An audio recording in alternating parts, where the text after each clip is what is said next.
When you cross 70, something interesting can happen to your sleep. You may notice that you become tired earlier in the evening. Maybe 8 o'clock suddenly feels like 10 o'clock used to feel. You sit in your chair, your eyes become heavy, and your brain starts sending you a very simple message. It's time to sleep. Then, a few hours later, you wake up and wonder what happened. Was your bedtime too early? Not necessarily. Your body may simply be changing the schedule it prefers. Think of your body as having a built-in clock. You cannot see it, but it is constantly keeping time. It helps decide when you should feel awake, when you should feel hungry, when your body temperature should rise and fall, and when your brain should prepare for sleep. This system is called the circadian rhythm. And as we age, this clock can shift. One important change is that older adults often experience an earlier circadian phase. In simple terms, your internal clock may begin telling you to sleep earlier and wake earlier than it did when you were younger. You might naturally become sleepy in the evening and wake up before sunrise without an alarm. There is another piece to the puzzle: sleep pressure. Imagine that every hour you stay awake, your brain gradually builds up a kind of pressure for sleep. The longer you've been awake, the stronger that pressure becomes. After a good night's sleep, the pressure is reduced, and it begins building again throughout the day. But aging can change how this system feels. Older adults may experience weaker sleep pressure during the day and more difficulty maintaining deep, continuous sleep at night. That means you can feel tired, go to bed, fall asleep fairly easily, and still wake up several times before morning. This is where bedtime becomes interesting. Suppose you wake at 6 a.m. and go to bed at 8 p.m. because you're tired. That's 10 hours in bed. But your body may not actually need 10 hours of sleep. If you sleep for a while, wake up at midnight, and then spend hours tossing and turning, the problem may not be that your body has forgotten how to sleep. The timing may simply not match your biological sleep window. And there's an important distinction here. The DARS being tired is not always the same thing as being biologically ready for a full night's sleep. You can feel sleepy because you've had a long day, because you've been inactive, or because you've simply settled into a comfortable chair. But your circadian system may still be telling your brain that it isn't quite time for a long period of sleep. This is why sleep after 70 is not just about asking, how many hours should I get? A better question is, X, when does my body naturally want to sleep? Your body gives you clues. Perhaps you become genuinely sleepy around 9:30 p.m. and naturally wake around 5:30 or 6 a.m. That may be your biological rhythm. Another person might naturally become sleepy closer to 10:30 p.m. and wake at 6:30 a.m. There is no universal bedtime that works perfectly for everyone over 70. The goal is not to force your body into a schedule because a clock says you should be asleep. The goal is to understand the clock that already exists inside you. Because sometimes the problem isn't that you're sleeping too little. Sometimes you're simply trying to sleep at the wrong time. Now let's look at the second piece of the puzzle, the wrong bedtime problem. If you are over 70, you may have been told that the answer to poor sleep is simple: go to bed earlier. But biology is rarely that simple. Imagine you normally wake up at 6 in the morning. By 9 p.m., you feel tired, so you get into bed. You expect to sleep until 6 a.m. But after a few hours, you wake up. You look at the clock. It's midnight. You turn over. You close your eyes. You wait, but sleep doesn't come. So you try harder to sleep. And strangely enough, trying harder can make the problem worse. Why? Because your body doesn't operate according to the rule, I am in bed, therefore I must sleep. Sleep depends on two major systems working together: chest sleep pressure and your circadian clock. Sleep pressure builds while you're awake. The longer you stay awake, the more your brain wants sleep. But once you've slept for several hours, that pressure decreases. If you went to bed unusually early, you may simply have used up a significant portion of your sleep pressure before morning arrives. Meanwhile, your circadian clock is still running. So you can end up in an uncomfortable situation. You're physically tired, but your brain isn't producing enough sleep drive to keep you asleep. This can create a pattern that many older adults recognize. You go to bed early, you fall asleep quickly. You wake up at 1 or 2 a.m., then you spend the rest of the night waking repeatedly, checking the clock, worrying about tomorrow, and wondering why you can't sleep. And here's the important part. The early bedtime itself may not always be the problem. Sometimes the problem is spending more time in bed than your body actually needs. If your body naturally requires around 7 or 8 hours of sleep, but you're giving yourself 9 or 10 hours in bed, those extra hours don't automatically become extra sleep. Instead, they can become awake time. And the brain begins learning something you don't want it to learn.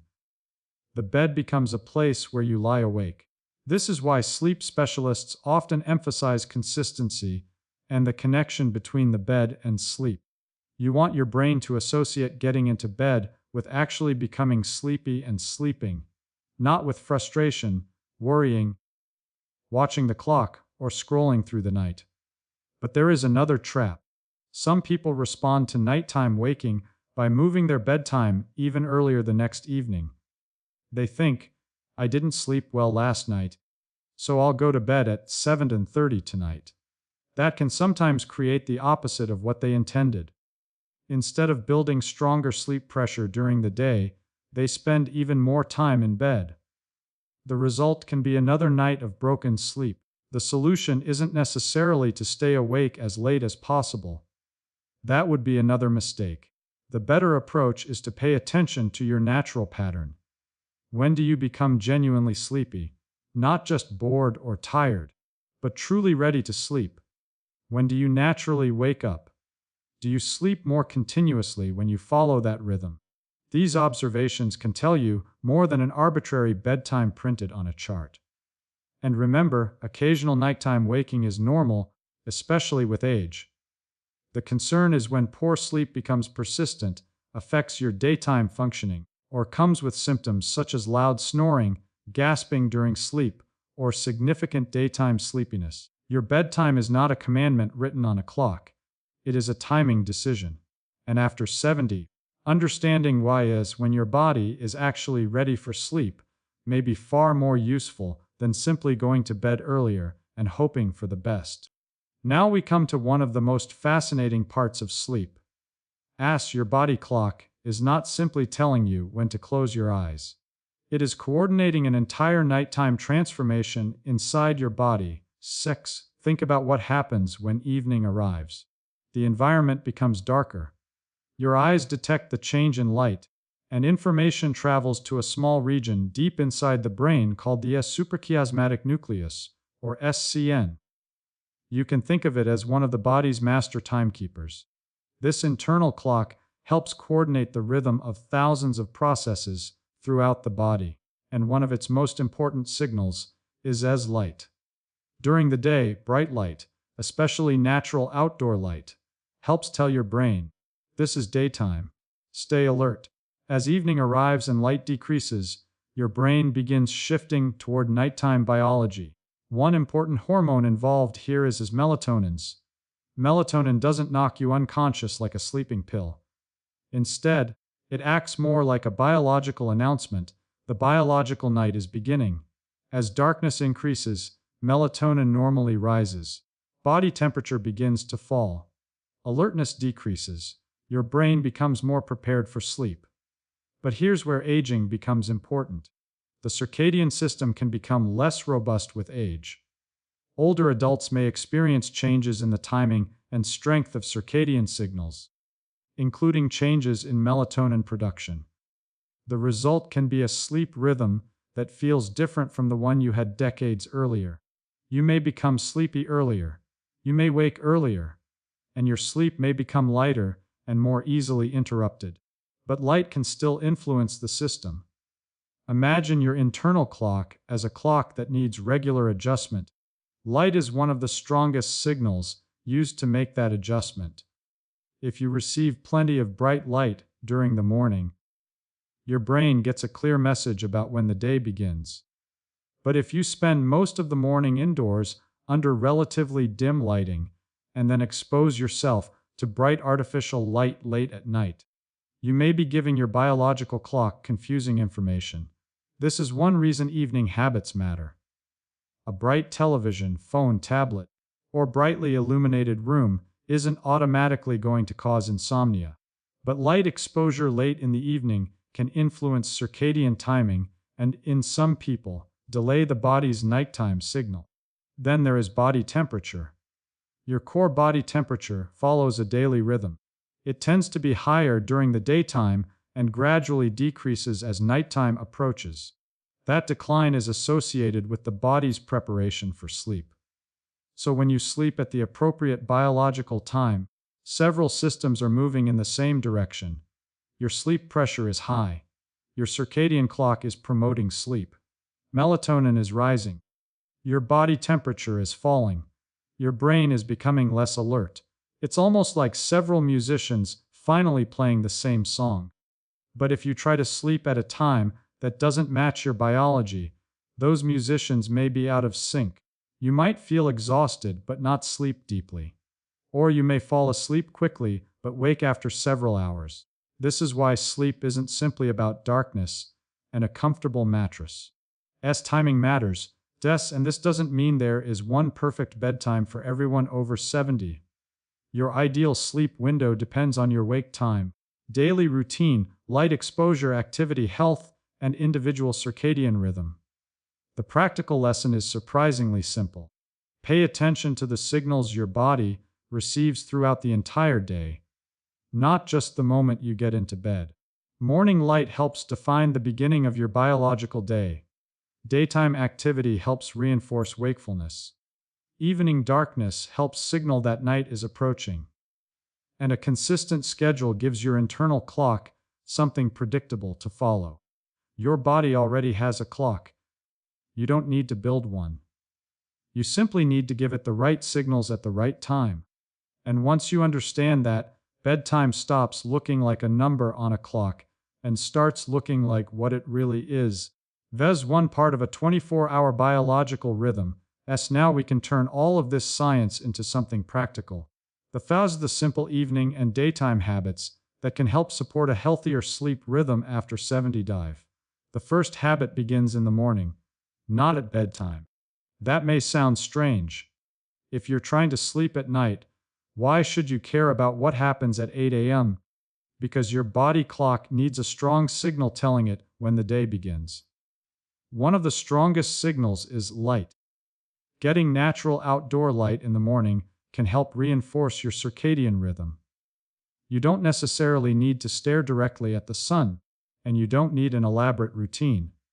Simply spending some time outdoors after waking, walking, sitting on a porch, having breakfast near natural light, can give your brain a much stronger daytime signal than sitting in a dim room. Then comes movement. Your body doesn't expect you to spend the entire day inactive and suddenly become sleepy at night. Regular daytime activity helps reinforce the difference between daytime and nighttime. Walking, household activities, gardening, stretching, or appropriately challenging exercise can all contribute to a more defined daily rhythm. But there is an important timing lesson here. You don't need to exhaust yourself at night to sleep better. In fact, extremely stimulating exercise immediately before bed may make some people feel more alert. For many people, daytime or earlier evening activity is a better fit. Then we reach the evening. As bedtime approaches, your environment should gradually become less stimulating. Think of it as lowering the volume on the entire day. Bright lights can be reduced. Intense activities can wind down. Large meals close to bedtime may be uncomfortable for some people. Caffeine deserves special attention too. You may think, I drink coffee in the afternoon and it doesn't keep me awake. But caffeine can remain in the body for many hours.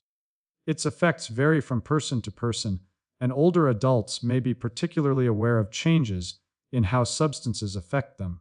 If nighttime sleep is difficult, looking at the timing of caffeine, not just the amount, can be useful. And then there is the bedroom itself. Cool, dark, quiet, and comfortable is usually a better environment for sleep than bright, noisy, or overly warm surroundings. But perhaps the most powerful habit is also one of the least exciting. Keep your schedule reasonably consistent. Your circadian clock likes patterns. If you wake at 6 a.m. one day, 9 a.m. the next, and 5 a.m. the day after that, your internal clock receives mixed signals. You don't have to live like a machine. Life happens. But keeping a relatively consistent wake time can provide your body with a reliable anchor. And notice that I said wake time, not simply bedtime. That's because your morning is one of the strongest opportunities to establish the rhythm for the entire day. If you sleep poorly one night, it can be tempting to sleep extremely late the next morning, but doing that repeatedly may make it harder to feel sleepy at your normal bedtime. A better strategy is often to return to your regular schedule as much as practical. There is another important point: naps. A short nap may be perfectly reasonable for some older adults, but long or late afternoon naps can reduce the amount of sleep pressure you build before nighttime. So instead of thinking about one magic trick for sleep, think about a gested 24-hour system: morning light, daytime movement, regular wake time, thoughtful caffeine timing, a calmer evening, reduced bright light before bed, a comfortable sleeping environment, and a bedtime that matches when you're actually becoming sleepy. None of these habits guarantees perfect sleep. Human biology doesn't work that way. But together they send your brain a remarkably clear message. This is daytime. Be awake, sex is and later. This is nighttime. It's safe to slow down and sleep. That's the real goal, not forcing sleep, but creating conditions in which your body's natural sleep system has the best chance to work as intended. The final question is perhaps the most useful one. If you're over 70, how do you actually find the bedtime that works best for your body? The answer is surprisingly simple. Don't begin with the clock. Begin with Fajr pattern. There is no magical bedtime that every person over 70 should follow. Some people naturally become sleepy at 9 p.m. Others may not feel truly ready for sleep until 10 or 11. What matters is finding a schedule that allows you to sleep reasonably well while keeping your daytime energy, alertness, and functioning intact. Start by looking at your natural signals. When do you begin feeling genuinely sleepy in the evening? Not simply tired because you've been watching television. Not bored. Not because you think you should be asleep. Look for the moment when your eyes become heavy, your concentration starts fading, and you feel that you could comfortably fall asleep if you went to bed. That signal can be valuable. Now look at the other side of the night. When do you naturally wake up? Do you consistently wake around 5:30 or 6 a.m. without an alarm? Do you wake feeling reasonably refreshed? Or are you waking at 2 a.m. and remaining awake for hours? These patterns tell a story. Suppose you routinely go to bed at 8 p.m., fall asleep quickly, and then wake at 2 a.m. feeling completely awake. You might assume you have insomnia. But another possibility is that your sleep window is simply shifted too early. Your body may be telling you, I have already had several hours of sleep. Now imagine moving bedtime slightly later, not dramatically, but gradually, while keeping your morning wake time consistent. You may find that you fall asleep a little later, but sleep more continuously through the night. The key word is gradually. You don't need to suddenly force yourself to stay awake until midnight. That could make you miserable. Small adjustments are often more reasonable. And don't judge your sleep based on one night. Sleep naturally varies. You might sleep beautifully on Monday and poorly on Tuesday. Stress, illness, medications, physical activity, temperature, noise, and many other factors can change your sleep from night to night. Look for patterns across several days. You can even keep a simple sleep diary. Write down approximately when you went to bed, when you believe you fell asleep, when you woke during the night, when you got up for the day, whether you napped, and how alert you felt during the day. After a couple of weeks, patterns may become easier to see. But there's another important rule: is don't become obsessed with the clock. So constantly checking the time at 1:17, 2003, 3:41, and 4:26 can turn a normal nighttime awakening into a psychological battle. You see the number. You calculate how many hours remain. You worry about tomorrow. Your stress rises. And now your brain is more awake than it was 5 minutes earlier. Instead, focus on how you feel. And remember that sleep needs vary. Older adults generally still need substantial sleep, and repeatedly getting insufficient sleep is not something to simply accept as normal aging. If sleep problems persist for weeks or months, interfere with daytime life, or involve loud snoring, choking, or gasping during sleep, unusual movements, significant daytime sleepiness, or frequent nighttime urination, it's worth discussing the situation with a healthcare professional. Sometimes the problem isn't bedtime at all. It could involve sleep apnea, medications, restless legs, pain, mood changes, or another sleep disorder. So the goal isn't to discover a magical number on the clock. The goal is to discover your body's rhythms. Find a consistent wake time. Get appropriate daytime light. Stay active during the day. Watch your caffeine and evening light exposure. Go to bed when you're genuinely sleepy, and give your body enough opportunity to sleep without forcing it to remain in bed for hours while wide awake. After 70, the best bedtime isn't necessarily the earliest bedtime. It's the bedtime that fits your biological rhythm, your lifestyle, and your actual sleep needs. Because good sleep isn't about winning a battle against the clock.